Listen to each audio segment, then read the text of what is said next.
Firecast, a podcast from MDM Publishing, brought to you in association with Asia Pacific Fire magazine, focusing on disaster management, fire protection and the fire service. Welcome to this latest Firecast, where today we're looking towards AFAC26, powered by INTERSCHUTZ. Now it's returning to the Melbourne Convention and Exhibition Centre for the first time since 2019 this year, and AFAC26, powered by INTERSCHUTZ, will be held from the 18th to the 21st of August, and will explore the theme Leading Together, Integrity, Inclusion and Impact. Now, before we have today's interview, I thought I'd just give you a little bit of background to AFAC26, because the programme will feature a wide variety of content, including exhibition details, inspiring keynotes and invited speakers. AFAC26 will examine how transformational leadership grounded in integrity, equity and inclusion can shape the future of our industry. We will explore and celebrate how diverse voices and inclusive cultures foster innovation, strengthen social license and build community trust.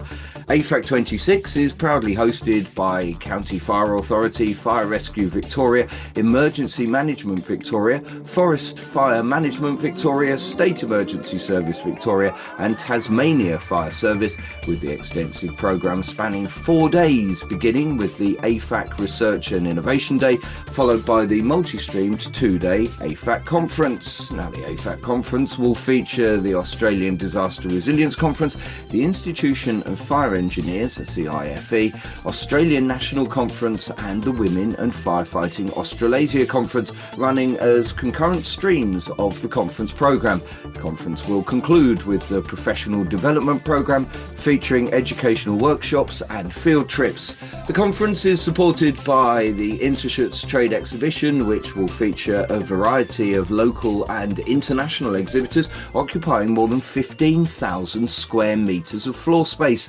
The exhibition will showcase the latest products, technology, services and solutions to support best practice outcomes in the emergency management sector. In an era where opportunities for fire and emergency services transcend borders, the presentations, exhibitions and discussions at AFAC26 will aim to find new connections and optimise systems to drive progress and impact. Across Australia, New Zealand and the world, we look to an inclusive future where we innovate with integrity, forge new understandings across the system and drive progress together. Now, that's the introduction over with.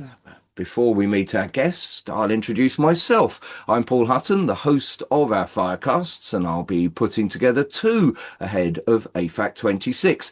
And in today's first edition, our guest is Melinda McDonald CF, Senior Firefighter, Fire Rescue New South Wales and President of Women and Firefighting Australasia. Now, Melinda, thank you for taking time out of your busy schedule to join us. Tell us a little bit about who Women and Firefighting Australasia are. Paul, thanks for having me. Women in Firefighting Australasia, or as we affectionately call it, WAFA, it's really the voice of women in firefighting in Australia, New Zealand and the Pacific Islands. We're a volunteer-led and not-for-profit group, but we act as the peak body supporting women across the fire sector. Our members come from across career and structural firefighting, volunteer firefighting, forestry, environment, fire protection, engineering, research, leadership, from anything you can imagine in the fire services. And WAFA really creates space for those women and allies and other diverse people to connect, to access professional development and to give them visibility and to advocate for their role in our sector. Our focus really is about strengthening the sector by supporting women to not only enter through recruitment, but to stay and to thrive in their careers and to make valid contributions to the future of the fire sector. So what does it mean for WAFA to have a presence at AFAC26? Why is this conference an important moment for women in firefighting and emergency services? Well, WAFA has traditionally done a conference biannually in conjunction with AFAC. And I guess the reason we co-locate with AFAC is we really value that relationship. AFAC, as you already mentioned in your introduction, brings together the AFAC conference, but also the Australian Disaster Resilience Conference, the Institution of Fire Engineers, And so having WAFA there in a concurrent way gives us that national platform. It provides a voice for our members and our delegates, and it brings the broader sector into a really important conversation, we believe, about inclusion, workforce capability, and leadership for women. For us, those aren't separate issues or nice to have. They're actually central to the future of fire and emergency management. And so supporting our delegates to connect across all of those disciplines and all of those areas of expertise and to bring their experiences into that meaningful sector discussion is really at the heart of what WAFA exists for. So it's a perfect opportunity for us to make those connections and to build that capability. I can tell your enthusiasm is coming out in your answer. So with everything, I'm incredibly passionate about this topic, Paul. Don't get me started. We'll be I can tell of everything, because goodness, my introduction to try and sum up as briefly as I could everything that's going on at AFAC26, and it still was quite a long introduction. What are you most looking forward to across this year's conference and exhibition program? I'm going to have exactly the same problem that you did, but it's very hard to narrow it down. I think you touched on kind of technical capability, leadership, and of course this year the themes around inclusion. And of course, inclusion leads into other aspects such as health and well-being and workplace culture. I think for my money, I'm particularly looking forward to conversations that move us just beyond awareness of the need for diversity and inclusion and into practical change. So obviously AFAC's theme is around integrity and inclusion, and WAFA is taking that one step further, and our own theme is from intent to impact. So we're encouraging delegates to just move beyond nominal support for inclusion in principle and to consider how those things can be practically enabled in systems, recruitment, retention, leadership development, workplace culture. The broader AFAC program has such a strong keynote lineup this year, leading out with Craig Foster, who's a very exciting keynote speaker, ex-captain of the Socceroos and a journalist. I actually heard Craig speak many years ago at a business breakfast. And so when I heard he was going to be presenting, I was very excited because I still quote pieces from that presentation that I heard probably more than 10 years ago, Paul, which just sounds impossible because obviously I'm only 21 years old. So I was really just 11 at the time. The broader AFAC program just obviously has this really strong keynote lineup. And of course, add to that, WAFA's own keynote speaker is Chloe Hosking, Olympic cyclist, Commonwealth Games gold medal winner, but also a lawyer and founder of Hosking Bikes. And she's going to be bringing to our delegates her own experience of sport, a male-dominated sport, fighting for women's rights in that sport and the need for more equitable distribution of sponsorship and wages, and how her experiences have led her on to see the need for a much more inclusive approach to cycling as a sport, but also more inclusively engineered products in cycling. It's amazing how many directly applicable ideas there are from Chloe's presentation. So all up, I just think the trouble is not going to be finding something interesting, Paul. It's going to be narrowing down how to fit as much in as you'll want to see during those few days of AFAC this year. Now, I remember being in Melbourne in, I think it was 2010, and I went up in a helicopter over some of the areas near to Melbourne that had been just devastated by bushfires. And so I've been able to see for myself just how Australia and New Zealand have had their fair share of disasters over the years, and the large responses to the fires, the floods and the cyclones that you and your colleagues deliver that actually minimises that. How do the events that you've experienced shape what you want the sector to be talking about at AFAC26? Those ideas are really close to home, Paul. I did serve as a firefighter during the bushfires of 2019, 2020, which were quite devastating across New South Wales. And then I served again in 2022 in the Northern Rivers area of New South Wales during the massive flooding events there. And my own research kind of looks, I'm currently doing my doctoral thesis looking at our approaches to how we face the changing and changed context in which we're operating in Australia and these compounding and cascading disasters. I think those events just remind us that the world is uncertain into the future, and For me, I think we need to be talking about how we build sustainable capability, not just how we respond to the next event. And we work in a context where, I've heard people joke that it's 140 years unimpeded by progress. And while I don't really think that's precisely the case, I do think that we're working in an environment that is resistant to change, where we have some strong elements of organisational culture, where we believe ourselves to be certain. And I don't think that the same methods that have served us in the past will necessarily take us into the future. And so we need to be looking to leaders who can not only make decisions and maintain trust under pressure, but we also need to be talking about workforce wellbeing. The large-scale events that you've mentioned place real pressure on people and family and our crews and the communities they serve. And we need to be asking real questions about what are the skills that we need for the future? Who are the people who can bring us those skills? And is it going to be the same ideas that have served us in the past that will really solve all the challenges of the future? And I think AFAC is a great place for us to ask some of those really big questions. And in my introduction, I talked a lot about diversity. And so what conversations do you think the sector needs to be having this year at AFAC26 around culture and inclusion? I think this is where I hope I don't make myself unpopular by challenging the status quo, because I work in crews where I have enormous trust in the men, it's largely men that I work with, and have experienced working in teams where there's been enormous support for diversity and inclusion and where I've felt a strong sense of belonging.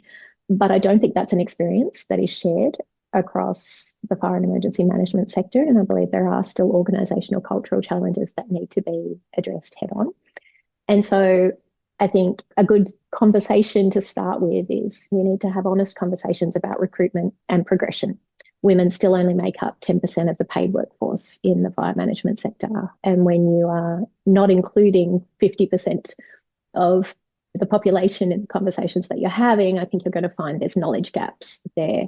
When we talk about somebody being a good fit, do we mean that they fit well because they're just like everybody else who's already here, or do we mean they fit well because they're bringing knowledge and skills and capabilities that we haven't accessed before, and they may be able to innovate and help us question the way that things are and whether things can be done differently and perhaps better than they have been done as we face new challenges?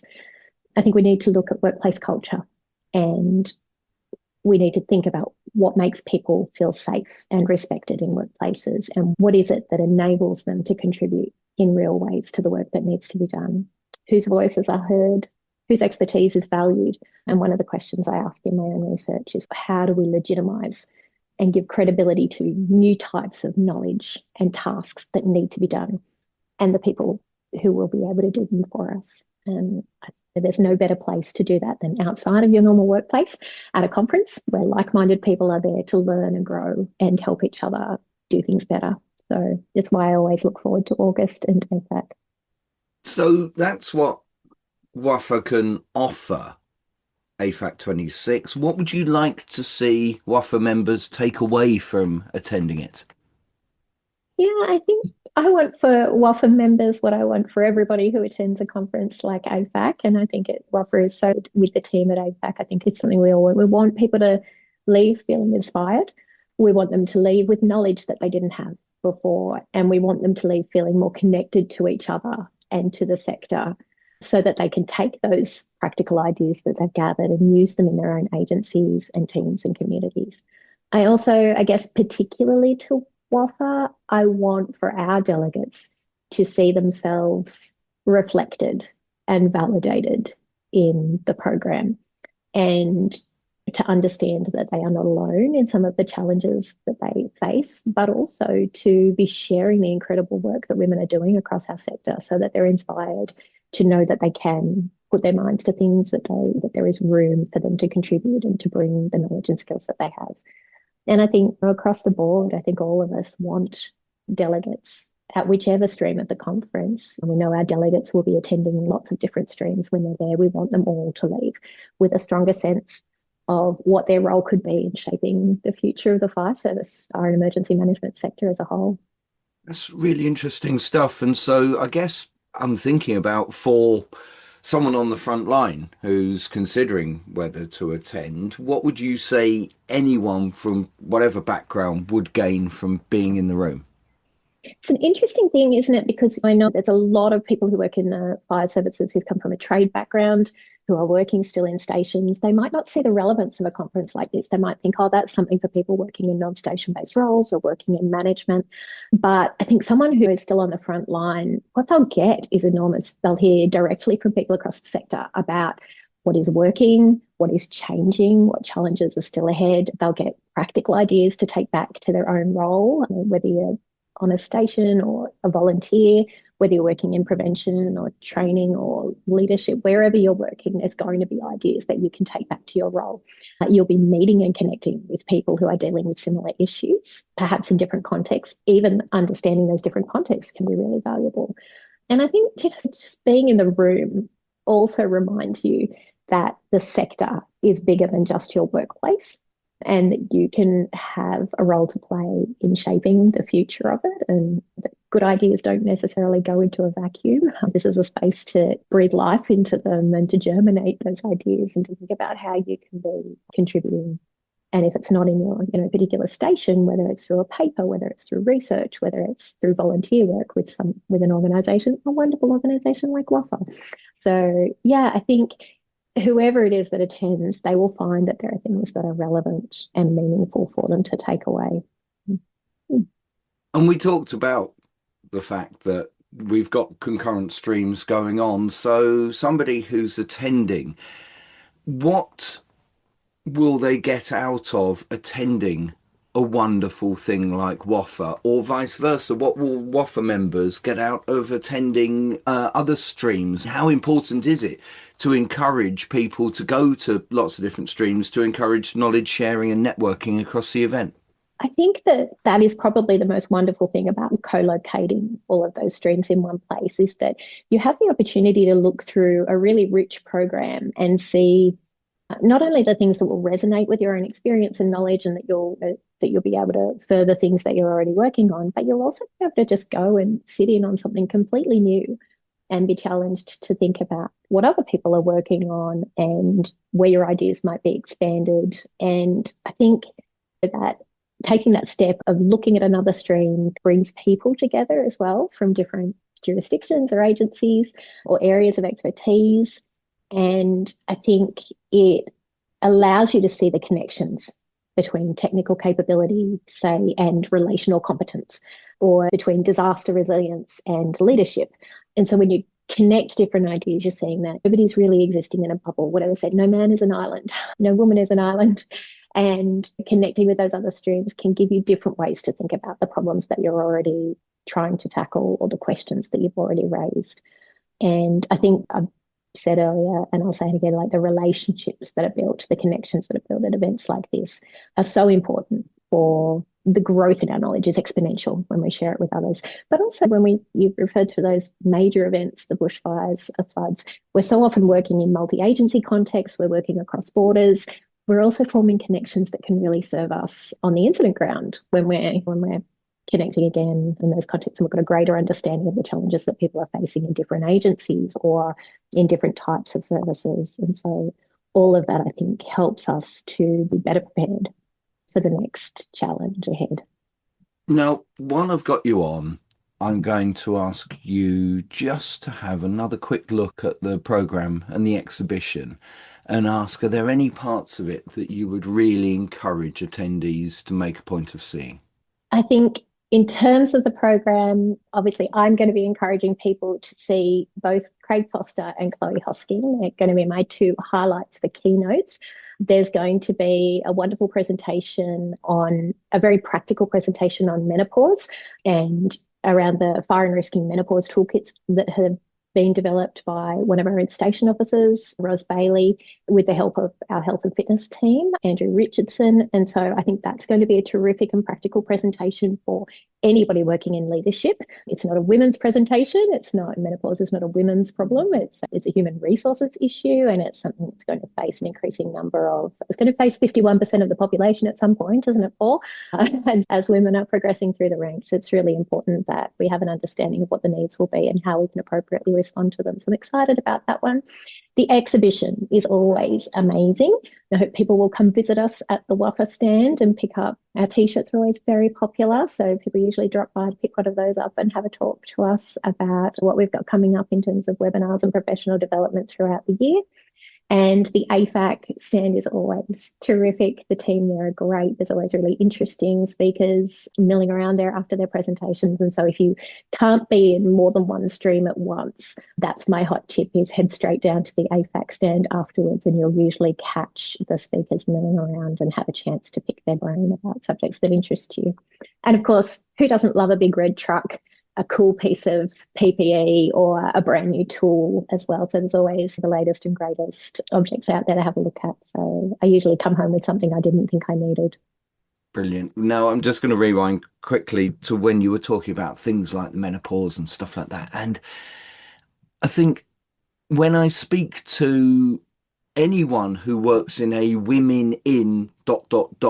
organisation, they always say their absolute aim is to put themselves out of business, because at some point in the future it will just not be needed, because it will just be part of everyday life. What role do events like AFAC play in helping build a more inclusive and resilient emergency management sector that could get to that point at some point in the future? I think one of the things is that I touched on it a little earlier, but events like AFAC help the sector step back from day-to-day operations. When you step away from the emergencies for a few days, you get to take the time to look at the bigger picture. It brings people together who might be working on similar problems from different angles or different sectors, and it creates space for conversations that are sometimes difficult to have within individual agencies. And one of the most obvious ways that happens is take the uniform off. Take the epaulets off your shoulder. I had a 25-year career in strategic communications and government project management before I came to firefighting. When I walked into a station as a level 1 firefighter, I was required to park my brain at the door. But when we're asking people to do that, when we're asking them to shut down pieces of themselves in order to fit their rank or their level, we're often missing out on really useful information and skills. And that's not specific to me. That is almost every firefighter I know. We've got teachers, we've got emergency unit nurses, we've got paramedics and police officers and people from, I don't know, occupational therapy and problem solvers and innovators and engineers and IT professionals. We want to be accessing that knowledge. That knowledge, rather far better, asking people to shelve that for 6 years until they hold a high enough rank to be allowed to have the conversation. Those pieces of information might be exactly what we need to be fit for the future. So I think coming into a space like AFAC removes some of those rank-based barriers, some of those political lines that happen across units and agencies, and allow us to have real conversations and to share information that really might be exactly what we need to face an uncertain future in our sector. Now, Melinda, I think I can safely say if that's the standard of debate and insight you're going to get at AFAC26 in Melbourne this year, it's going to be another fantastic one, an extensive programme over 4 days from the 18th to the 21st of August 2026, exploring the theme Leading Together, Integrity, Inclusion and Impact. Thank you, Melinda, for your time. Really appreciate it. Lovely to meet you, Paul. Thanks for having me. Melinda McDonald CF is Senior Firefighter, Fire Rescue New South Wales and President of Women and Firefighting Australasia. And your next step is to sign up for AFAC26. So go to AFAC conference.com.au to do just that. I'm Paul Hutton and we'll have another Firecast soon. Thanks for listening. Firecast is produced and presented by Paul Hutton and is an MDM Publishing podcast in association with Asia Pacific Fire magazine.